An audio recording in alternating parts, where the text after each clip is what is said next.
Hello and welcome to video 2 of 3 in my C-section belly series. If you have missed our intro video for our series and then episode number 1 of 3, if you've missed those, go check those out first. They'll be super helpful, especially that first one. It's going to give you a great overview of how you can approach reducing that C-section belly, helping it to come down, helping reduce inflammation in your body, and get your core stronger and have more energy. Today, it's all about nutrition, okay? So, number 1 was reducing that inflammation.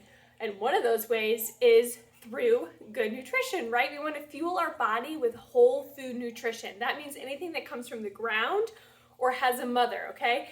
So we try to stay away from those packaged foods, convenience items, fast food, anything that's processed, especially if it's things that have a lot of sugar, okay? High sugar is gonna lead to more inflammation. We need to bring down the inflammation in our body in general, but specifically definitely in that belly area, help reduce the belly fat that we have there. And then episode 3, stay tuned for that. Super excited for that one. It's going to be all about strengthening the core, how to start right after your C-section with some great core breathing, and then how to progress the further along you get, and maybe even starting, a couple years after your C-section, you're realizing, I need some core strength, right? You're maybe getting back into working out and you're finding your core is weak. These will be great stepping stones for that. So stay tuned, subscribe to the channel so you can be ready for that third video. Check the description of this video for all the links. My Instagram link, would love to have you over there. I share nutrition and fitness tips all the time. And then you can join my mailing list as well. You can get a Mommy and Me smoothie guide that is full of super fun and yummy smoothie recipes that both you and your kids will love. So yeah, always good things in the description, so check that out. But let's go ahead and jump in, okay? So let's talk whole food nutrition, right? That's what we want our focus to be. So welcome to my kitchen. So I'm gonna talk about things from the pantry and things from the fridge that we can have to help boost nutrition value in our foods. Easy things to eat as a busy mama who's who's running around taking care of little ones. Things that you can always have on hand for both you and your kiddos, because we also want our kiddos to be eating well too, right? And so let's talk about some things first from our pantry, okay? So things to keep it, you probably think chips, pretzels, cereals, those are all things that are popular to have in our pantry, but those are all processed goods and most of those are full of sugar. So especially that cereal. Okay, treat cereal as like a dessert snack, okay? That's it's not a great way to start your day with a bowl of cereal. It's not going to provide that energy for you or very much nutrition at all. But let's talk about some things that we can stock our pantry full of that would be great for our bodies. So one of those things is nuts and seeds. Now my favorite one to have on hand is pepitas, also known as pumpkin seeds. And the reason I like to have these is because they have a high protein value for the quantity that you're going to eat. These are higher in fats, but healthy fats, okay? So, and we need healthy fats. We shouldn't be afraid of eating fat in our diet as long as it's healthy fats. Same with carbs. Good carbs that are great for your body, like fruit and potatoes, and whole grains. Those are all good things for you, so don't be scared of eating those as well. The thing is finding the right balance, okay? And if you're really ready to dive into nutrition, then send me a message or comment below that you're interested in a Round of the Fast Array. And that's a program that I coach for, and we can help you really make nutrition a priority. So first things up, get some seeds, some nuts in that pantry. Another thing along those lines is edamame. So a lot of times when you think of edamame, you think of those green pods that maybe you get at an Asian restaurant. You can find steamable packets of them in the freezer section, which are super convenient and amazing to have in your freezer. Again, it's a high protein value, okay? Protein is our most important macronutrient. Our bodies need protein to help build lean muscle, to help heal, to help give us energy. Okay, so it's very important. So you'll hear me a lot saying, oh, the protein value in this is high. And that's because it's just important that we're getting enough protein in. You know, getting enough fats and carbs, it's usually pretty easy to do, but sometimes protein can be the struggle. You've got to focus on that. So it's great to have those foods ready that have a higher protein value. So you can also get dry roasted edamame. I actually found this at the Dollar Tree, which $1 for this bag is incredible. I love it.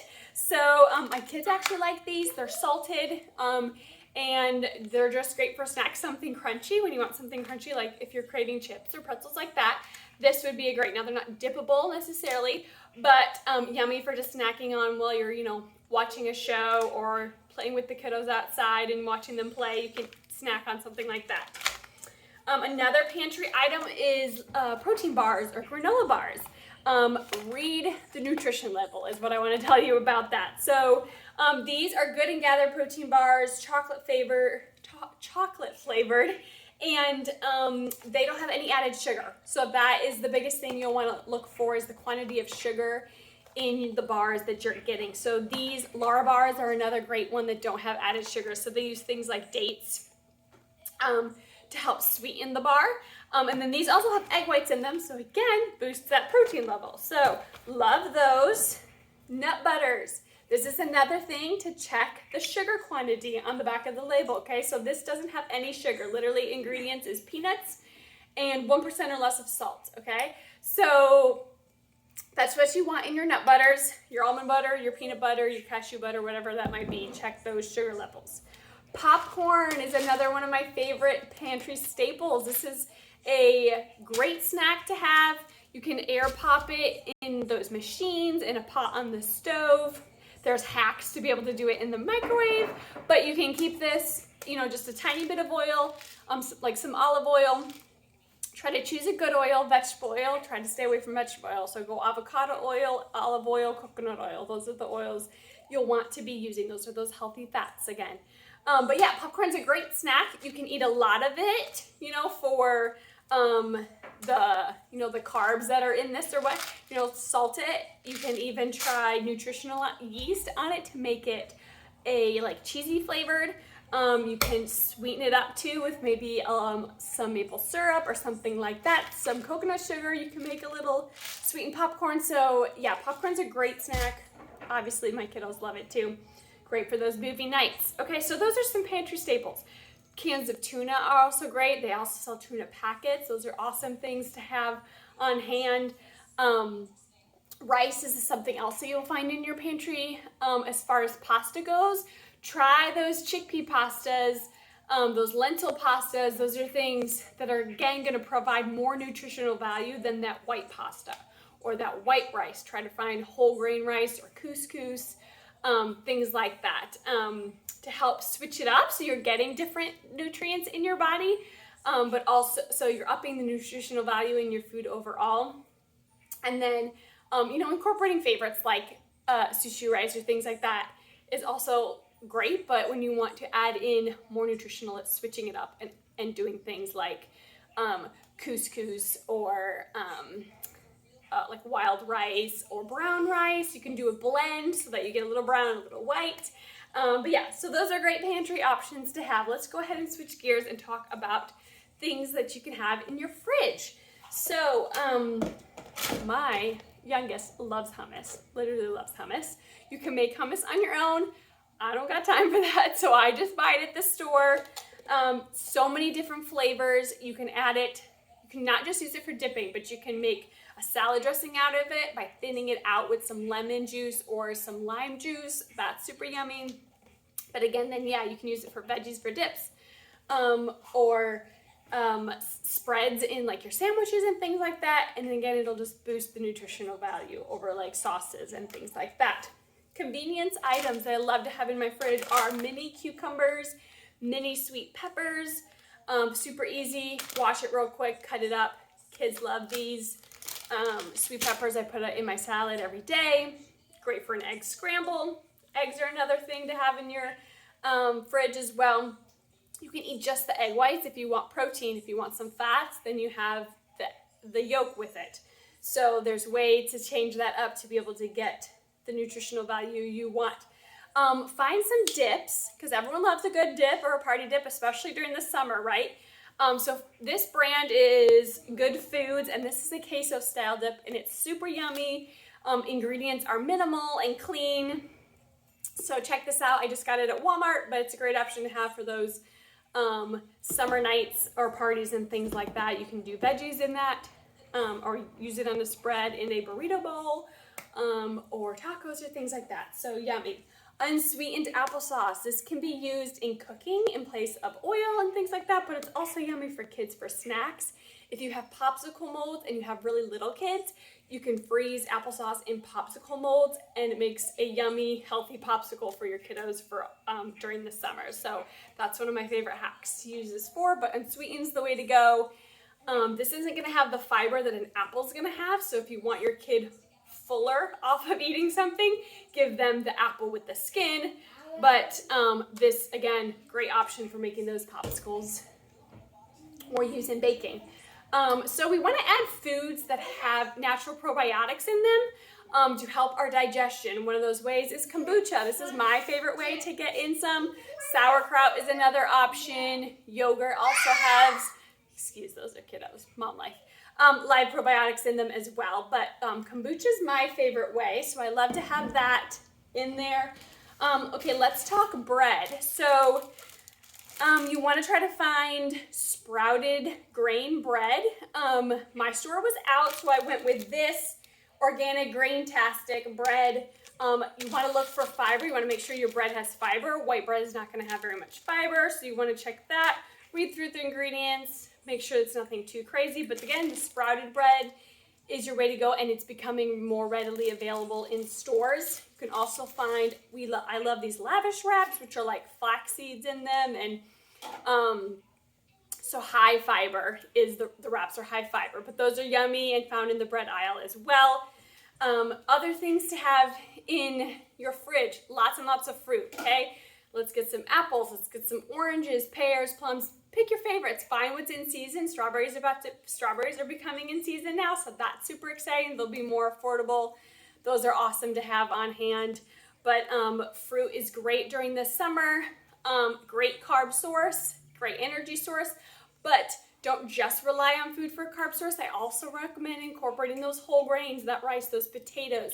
If you want to up the nutritional value of potatoes, swap in some sweet potatoes. That's going to get a little bit more nutritional value. And again, if you're eating the skin of the potatoes, that's even more nutrition. Not everyone's favorite, but you can make a yummy baked potato and make that skin super yummy with a little bit of olive oil and some salt when you put it in the oven or on the grill. So yummy ways to make the nutrition value of foods delicious. So yeah, I hope this has been helpful, giving you some ideas that you can have in your pantry and in your fridge to help you be fueling your body with as much nutrition as you can in the foods that you are choosing. These nutritious foods are going to help fill you up. They're going to help supply energy. They're going to help give your body enough fuel to burn fat, okay? Undereating is very dangerous. First, it can cause you to not sleep well. It can cause you to gain weight because your body needs to store the fat that it's eating and stuff so that it has fuel for the next day. So undereating is training your body to actually store fat. So we want the opposite. So we want to make sure you're eating enough. And again, you can join me in my next Faster Way to Fat Loss program so that I can make sure you're eating enough and help you turn your body into a fat burner rather than a sugar burner. Yeah, so I want you guys to all have the energy to be the mamas you want to be able to run with your kiddos and play with your kiddos. And one of those things is making sure you're eating nutritious foods that help fuel your body efficiently and that are also yummy. Like, all these foods are delicious. None of them are foods that I'm like, no thank you, right?